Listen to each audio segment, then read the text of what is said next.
Friends, welcome back to my channel खवय्येच कट्टा. आपण नेहमीच आपल्या चॅनलवरती हेल्दी रेसिपी दाखवत असतो. त्यापैकीच ही एक रेसिपी आहे, ती म्हणजे नाचणीचा ढोकळा.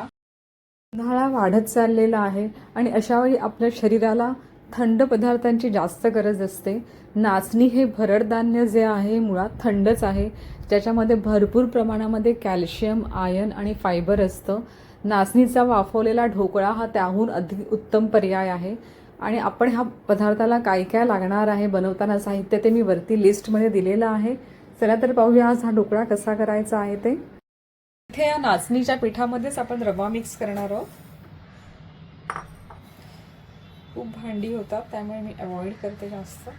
आणि याच्यामध्येच मी हे दही जे घेतलंय ते घालणार आहे. साधारण याला 1 ते 1.5 कप पाणी लागतंच भिजायला, कारण रवा पण भिजतो आणि पीठ पण असतं त्याच्यामध्ये. आपण ही जी पेस्ट केली आहे आलं, मिरची आणि कढीपत्त्याची, ती घालायची. कढीपत्ता ऑप्शनल आहे, तुम्ही नाही घातला तरीही चालेल. थोडं तेल घालायचं. या तेलामुळे आपला जो ढोकळा असतो तो सॉफ्ट होतो. मी इथे साखर घेतलेली आहे आणि सिट्रिक ॲसिड घेतलं आहे.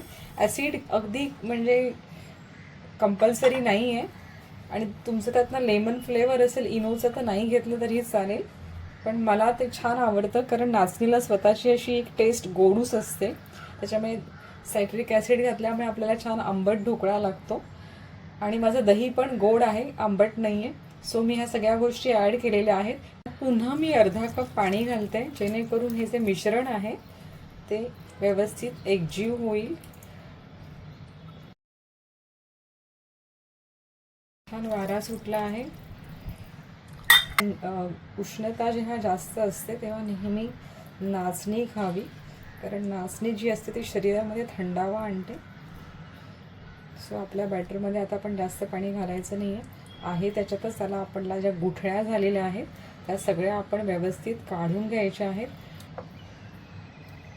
त्यात आपण अजून मीठ घातलेलं नाही आहे, ते आपण 10-15 मिनिटांनी घालायचे. मिश्रण जे आहे ते मी आता 15 मिनिटं झाकून ठेवणार आहे, आणि तोपर्यंत आपण आपल्या चटणीची तयारी करूया.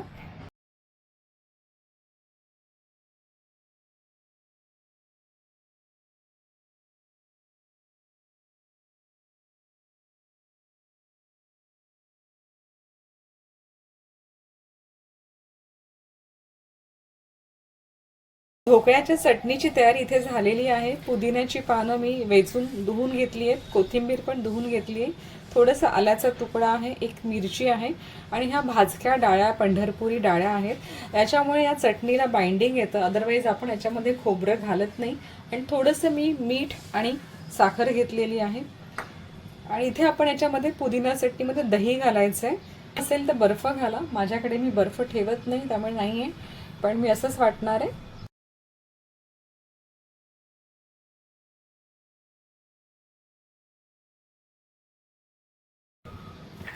आपली चटणी मस्त तयार झालेली आहे, बघू शकता.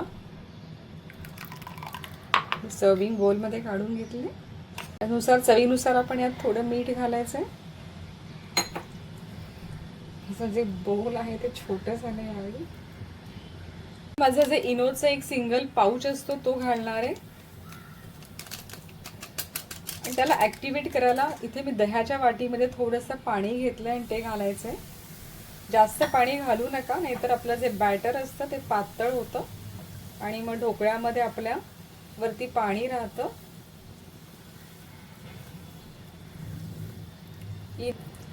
आपल्या बॅटरची कन्सिस्टन्सी जी आहे ती अशी पाहिजे, खूप घट्ट पण नाही आणि खूप पातळ पण नाही. फ्लोईंग कन्सिस्टन्सी नाही पाहिजे, ह्याला ड्रॉपिंग कन्सिस्टन्सी पाहिजे.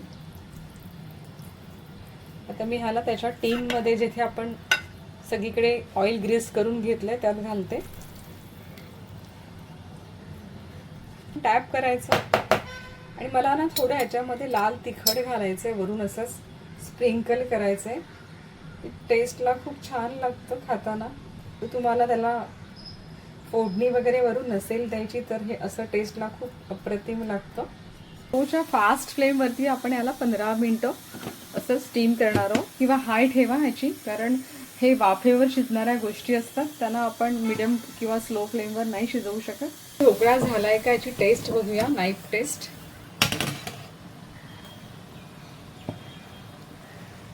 ढोकळा तसा झालाय. स्टोव फ्लेम बंद करूया आणि त्याला बाहेर काढूया त्यातनं.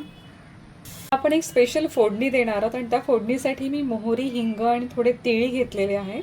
कढीपत्ता, कोथिंबीर आणि हिरव्या मिरच्या ज्या स्लिट्स करून घेतल्या आहेत. आणि हा एक गोष्ट म्हणजे चिंचेचं आणि गुळाचं पाणी आहे. ह्याच्यामध्ये आपण वरून साखर टाकतो जनरली नॉर्मल चण्याच्या ढोकळ्यामध्ये, चण्याच्या पिठाच्या ढोकळ्यामध्ये. यात आपण साखर न टाकता चिंच आणि गूळ टाकणार आहोत. आणि हे नाचणीचं पीठ आहे त्यामुळे ह्याला तशी फार टेस्ट नसते. सो आपल्याला हे खातानाही टेस्टीसुद्धा लागेल. तर पुढे आपण बघूया ते कसं करायचं आहे. असं कडलं तापत ठेवलं आहे आणि त्यात 1 चमचा अगदी तेल घातलं आहे नावाला. आपण आजकाल हेल्थ कॉन्शियस आहोत त्यामुळे जास्त घालत नाही. यात मी सगळ्यात आधी मिरच्या घालणार आहे आणि कढीपत्ता घालणार आहे.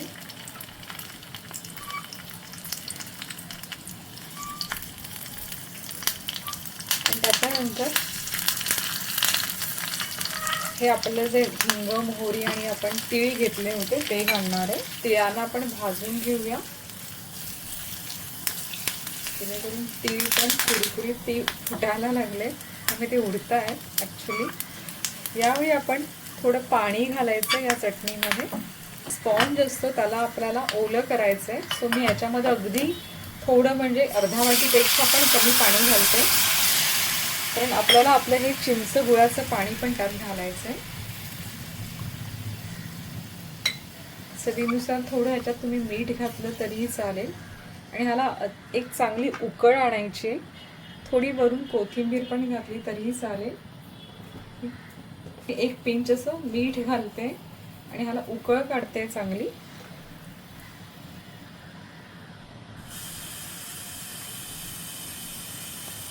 पाण्याला तुम्हाला माहीतच असेल जेव्हा आपण डाळीचा ढोकळा करतो त्याला पण वरून साखरेचं पाणी देतात.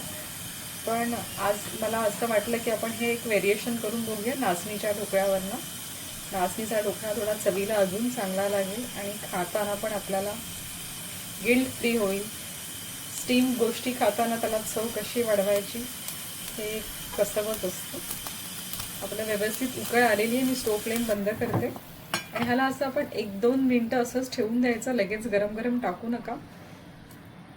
मी जे पाणी केलं होतं ते सगळं पाणी आपण याच्यावरती टाकलेलं आहे आणि आपण असं सर्विंग टेबलवर नेऊ शकतो. ह्याला भरून आपण गार्निशिंगसाठी अजून थोडी कोथिंबीर पेरूया. इथून थोडं खोबरं टाकूया. वाव, छान दिसतोय दिसायला पण ते दिसण्यासाठी तर पहिलं चांगलं दिसलंच पाहिजे. त्याचं प्रेझेंटेशन चांगलं असलं पाहिजे, टेक्स्चर चांगलं असलं पाहिजे आणि अप्रतिम झालेला असणारा नक्कीच, कारण मी हा सेकंड टाईम करते. आणि ह्याच्याबरोबर आपण ही चटणी केलेली आहे पुदिन्याची.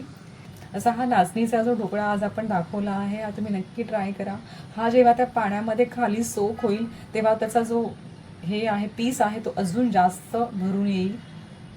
बघूया. वाव, किती मस्त फुलला आहे तो असा. हा ढोकळा जो आहे हा तुम्हाला इडलीप्रमाणे लागेल ना की त्या नायलॉन ढोकळ्याप्रमाणे. सो ढोकळा केल्यानंतर तो नायलॉन ढोकळ्यासारखा नाही झाला असं बोलू नका. हा तुम्हाला जसं तुम्ही इडली स्टीम केल्यावर इडल्या कशा होतात हलक्या तसा लागतो. तर हा ढोकळा चवीला खूप खूप छान झालेला आहे. तुम्ही बघू शकता आतमध्ये पण खूप फुलला आहे आणि ह्याला त्याने आपण ज्या पाण्यात त्याला सोक केला आहे त्याच्यामुळे त्याची टेस्ट अजूनच चांगली लागते.